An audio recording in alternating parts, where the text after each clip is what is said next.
This land was once known as Siam. To outsiders, a land of kings, temples, and exotic customs.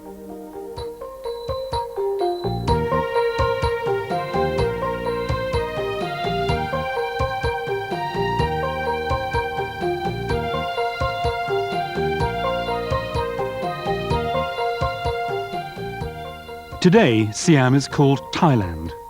Thai means freedom, and Thailand, land of the free.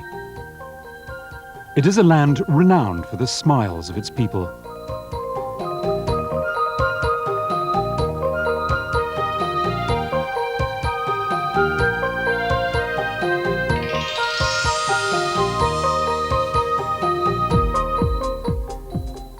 Thailand lies in the fertile valley of the Chao Phraya River, surrounded by Burma, Laos, Cambodia, and Malaysia.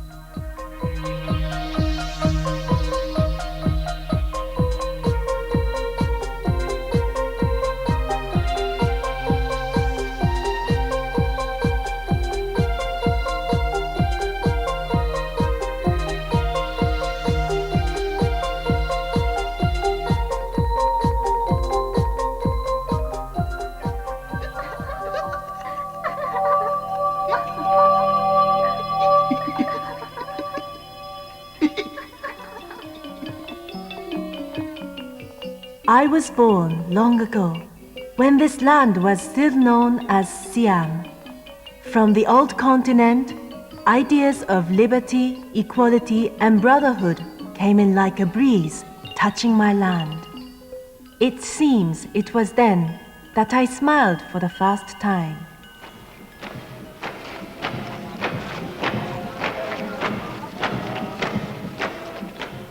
It began here. At this spot in 1932, General Pahong made a declaration for the coup group, ending absolute monarchy in Siam and placing the monarch under a constitution.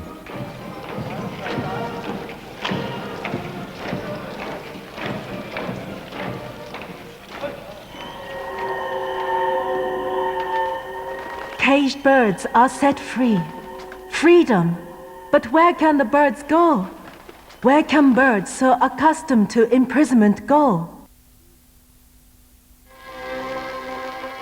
Paris-educated students, led by Priti Panomyong, became the leaders in parliament.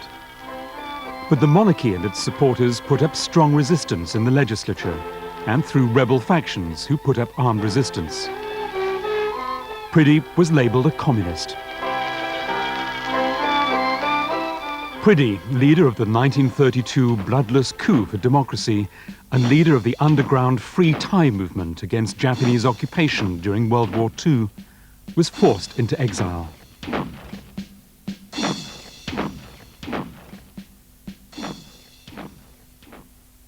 He was never to return to his homeland, and he died abroad.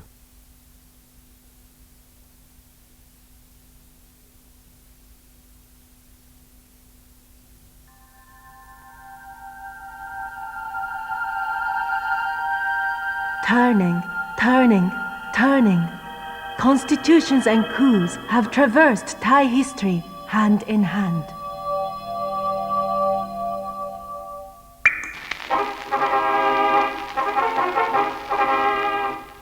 Since 1932, 16 constitutions have been torn up.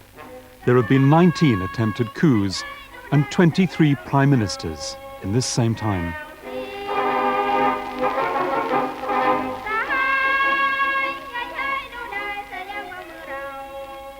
The Democracy Monument, built to pay tribute to the events of 1932, with the Constitution at its center, is an ironic tribute to coups as well.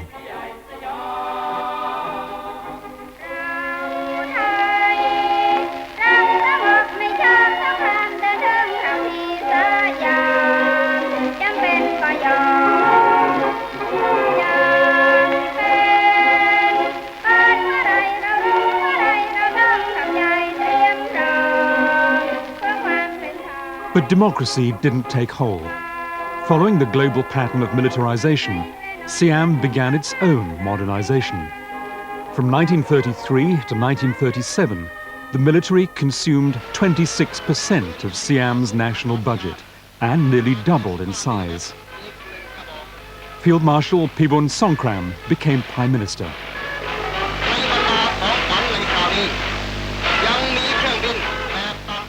With the rising prominence of the military came military nationalism. Pibun borrowed ideas freely from the fascist movements of Europe and Japan. Radios broadcast the message, "The country is your house, the army is its fence." Pibun constructed a political ideology that positioned the Thai military as the central institution of the Siamese state. During World War II, Pibun threw his hat into the ring with the Japanese.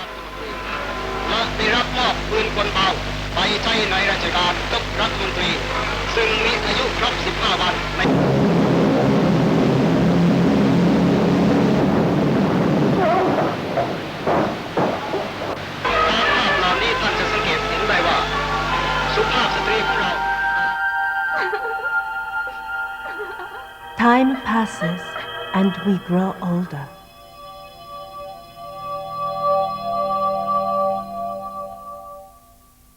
From birth to death, we have our uniforms, our roles in society, discipline and pride in our identity as Thai.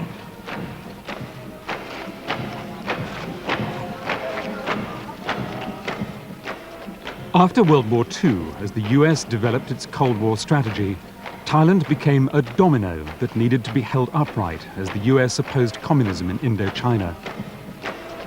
The US funneled support to the Thai military elite, who responded with enthusiasm. Their chauvinism grew. They selected a strongman, one who was both greedy and obedient. Sarit Tanorat was their man. He quickly moved to consolidate his hold on power, staffing his forces with his subordinates, Tanom Kitikachorn and Prapat Jarusatien, and opening an era of absolute power and privilege, not unlike that of the monarchs of old.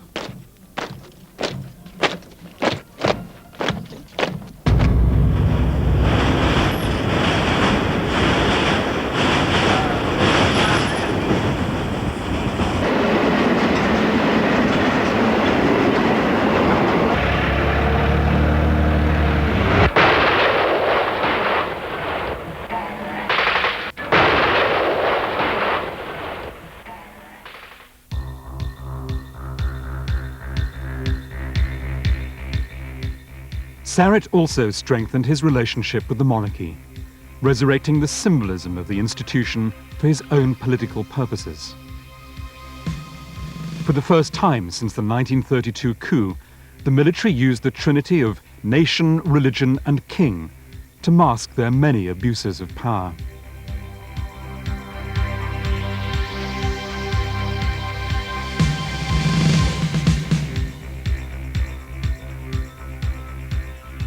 I'm so proud of our nation. We are Thai, not slaves any longer.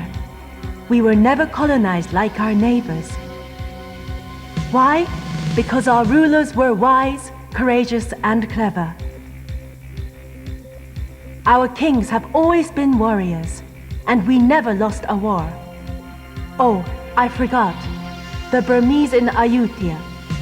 But King Naresuan liberated us from the foreign oppressors, winning an elephant duel. Don't you see? Our kings have always been warriors.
Along with militarization, development became a national priority.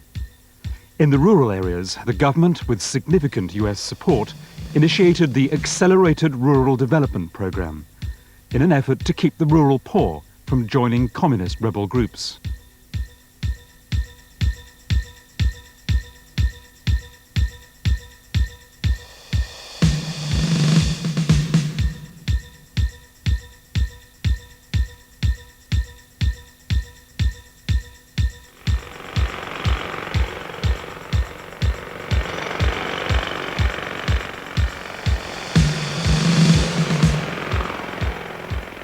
The generals were involved in banking, construction, mining, oil exploration, and the opium trade.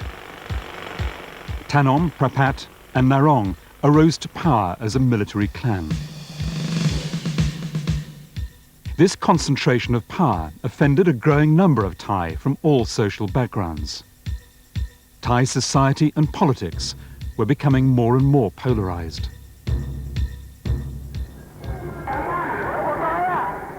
From 1971, student protests against the military regime began in Bangkok.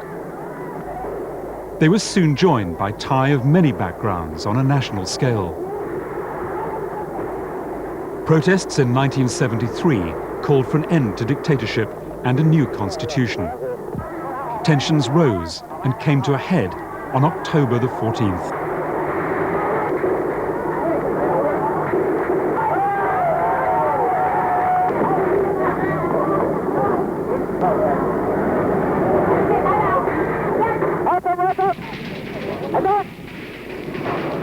The military crackdown on demonstrators left 100 to 200 dead and over 1,000 wounded.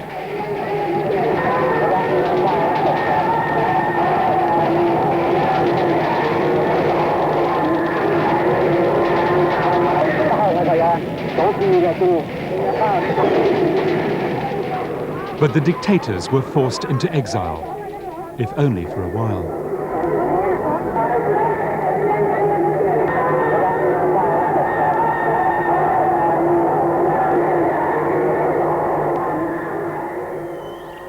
The yellow bird of democracy spreads its wings.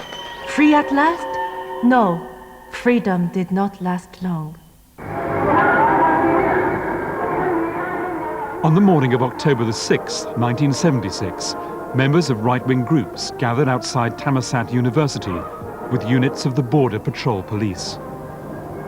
They attacked students protesting there savagely, killing hundreds.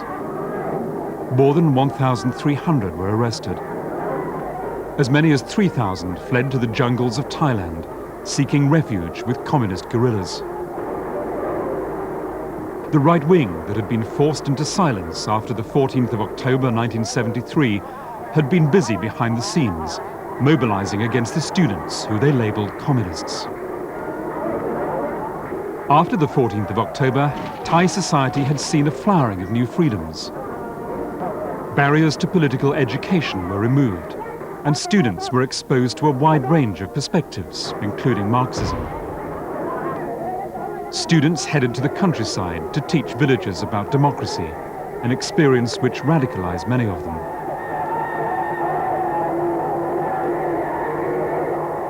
When students again took to the streets protesting the return of exiled General Tanom, the far right needed little excuse to act. Their retaliation was brutal. The polarization was complete. The progresses and freedoms of the previous 3 years were reversed in a matter of hours.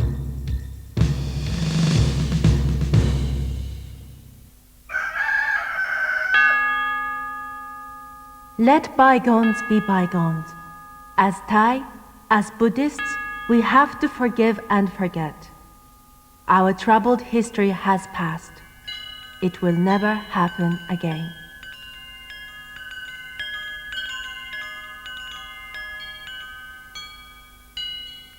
ฉบับที่ 1 เรื่องการควบคุมอำนาจการปกครองประเทศด้วยคณะรักษาความสงบเรียบร้อยแห่งชาติซึ่งประกอบด้วยทหารบกทหารเรือทหารอากาศตำรวจและพลเรือน In May 1992, public demonstrations demanding the resignation of then Army Chief General Suchinda Kraprayun and the return to civilian governments grew, and open clashes with the military erupted in front of the Democracy Monument. ของคณะรักษาความสงบเรียบร้อยแห่งชาติแล้วขอให้ประชาชนอย่าได้หวาดวิตกขอให้ประกอบกิจการงานอาชีพต่อไปตามปกติสำหรับทหารตำรวจห้ามเคลื่อนย้ายกำลังโดยเด็ดขาดเว้นแต่จะได้รับคำสั่งจากหัวหน้าคณะรักษาความสงบเรียบร้อยแห่งชาติและให้ผู้บังคับบัญชาหน่วยกำลังต่างๆของประเทศฟังและปฏิบัติตามคำสั่งของหัวหน้าคณะรักษาความสงบเรียบร้อยแห่งชาติแต่ผู้เดียวให้ทุกคนตั้งอยู่ในความสงบคณะรักษาความสงบเรียบร้อยแห่งชาติจัดได้ชี้แจงเหตุผลที่จำเป็นที่จำต้องเข้าควบคุมอำนาจครั้งนี้ให้ทราบต่อไป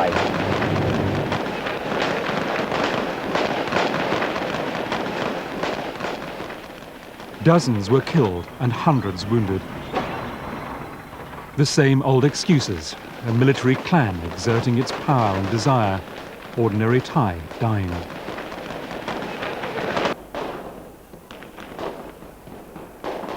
Only when King Bhumibol called together both sides did the crisis end, with the appointment of a new civilian prime minister and the calling of new elections in September 1992. 6 months later, a new constitution was being drafted. A civilian government headed by Chuen Lik Pai was convening parliament, and amnesty was given to the generals and their forces. No one was held responsible again.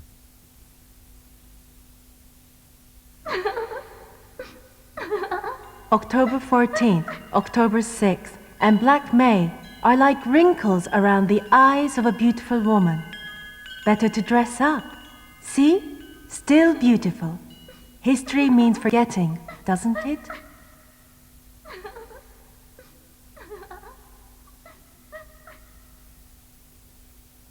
October the 24th, 1998, marked the 50th anniversary of the Universal Declaration of Human Rights, celebrated all over the world. This declaration of intent aims at promoting human rights for all, without distinction to race, sex, language, or religion. In October 1997, Thailand passed a new constitution. It was hailed as a step forward in the struggle to secure human rights and dignity, to end corruption, vote buying, and the abuse of power, the fruit of the struggles of Thai social history from 1932 to the present. Thailand can step firmly onto the path of democratization.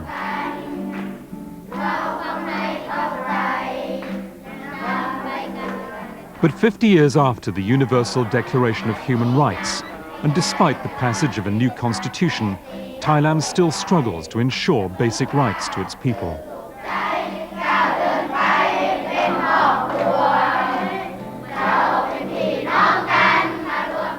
Rural migrants who move to Bangkok in search of work are evicted, moved by force from slums near work sites by wealthy landowners and police, this in the name of property development. Their rights to shelter are non-existent. Why? Because they are poor.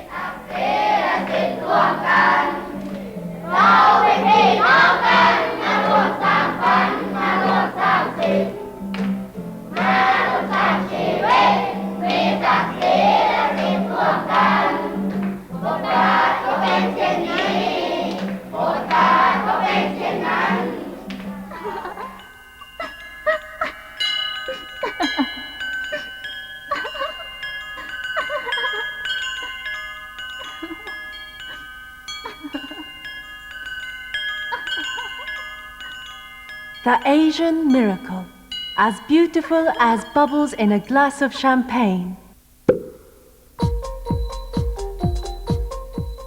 In the 1980s and early 1990s, the Thai economy grew dramatically, seeing nearly double-digit growth for a decade. Bangkok grew at an alarming rate. New buildings, new roads, new businesses.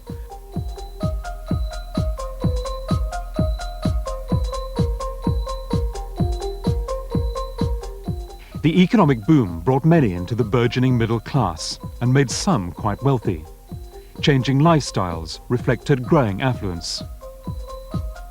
Prosperity, progress, and political stability seemed to be the future for Thailand.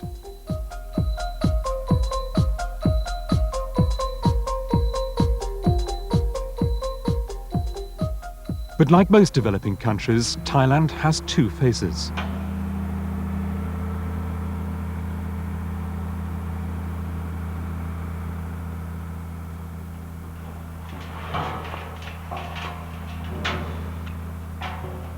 Not everyone was included in the boom. The stark contrast of wealth and abject poverty are readily visible. The boom era of economic liberalization increased the gap between the rich and the poor to one of the largest in human history.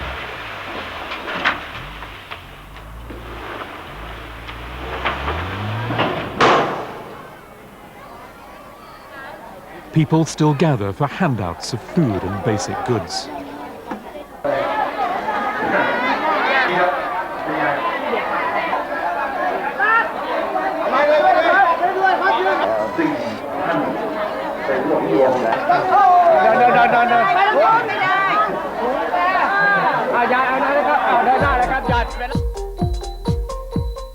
The Forum of the Poor fights continuously with the government. A clash is on the horizon.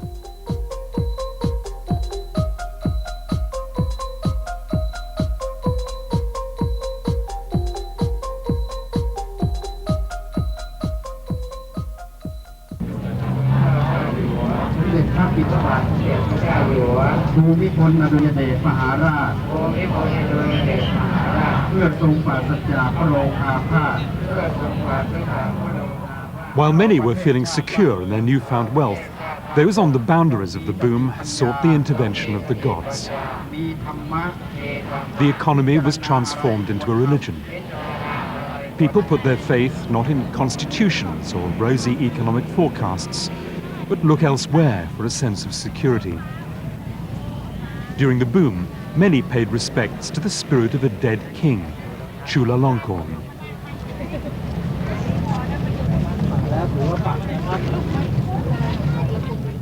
Because the king is very good for people, and when the people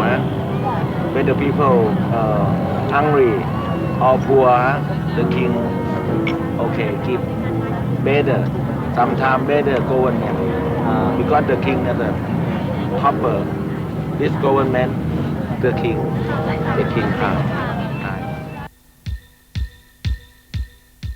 As the Thai economy collapsed in the summer of 1997, it came under the supervision of the International Monetary Fund. Slaves again, some say. People lost their jobs, their businesses, their homes, and their families. Construction sites sit unfinished. Politicians scramble to control the damage and to find someone else to blame.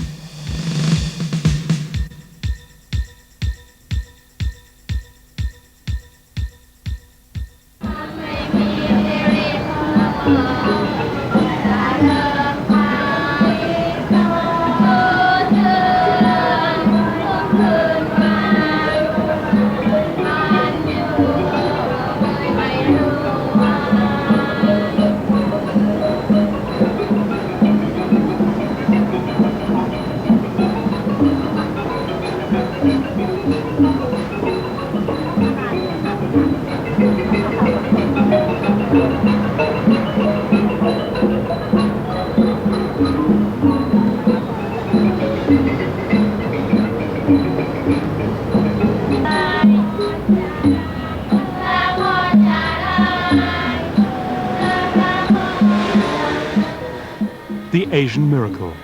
Was it just a dream?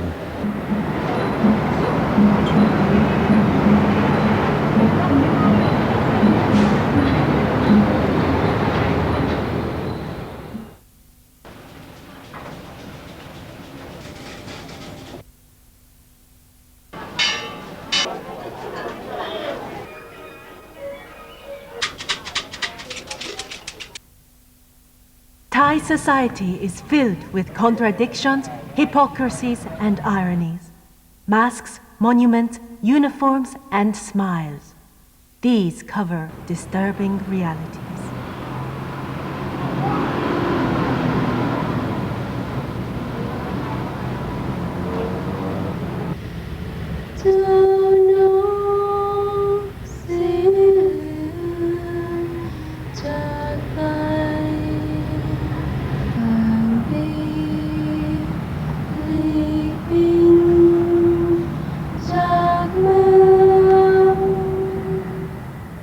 (1998) marks the 25th anniversary of the October the 14th, 1973 crackdown on student protests against the dictatorship of the three tyrants, Tanom, Prapat and Narong. One of many battles fought in this land for human rights, freedom of expression and a more mature democracy.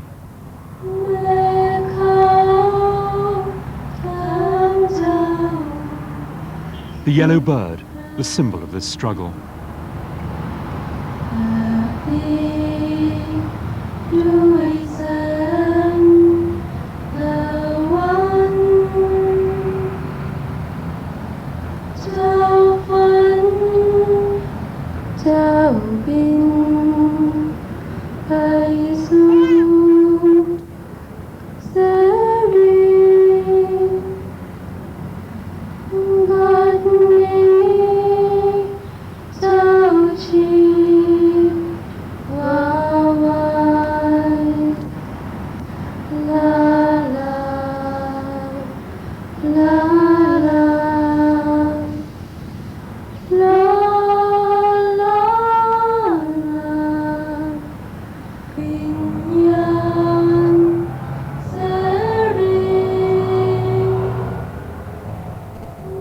A new monument was dedicated on this occasion, built in honor of those who lost their lives in October 1973, and in the spirit of those who died in 1976 and 1992.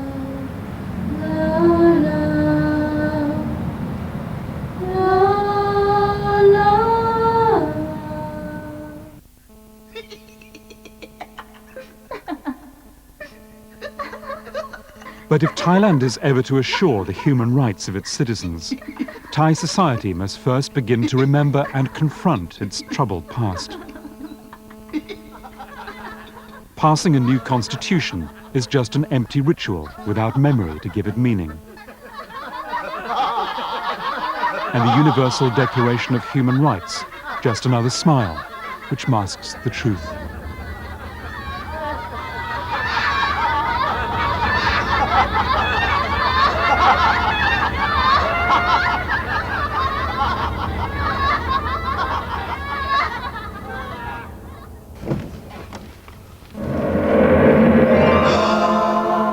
Stand up, please. We must pay respect to our king.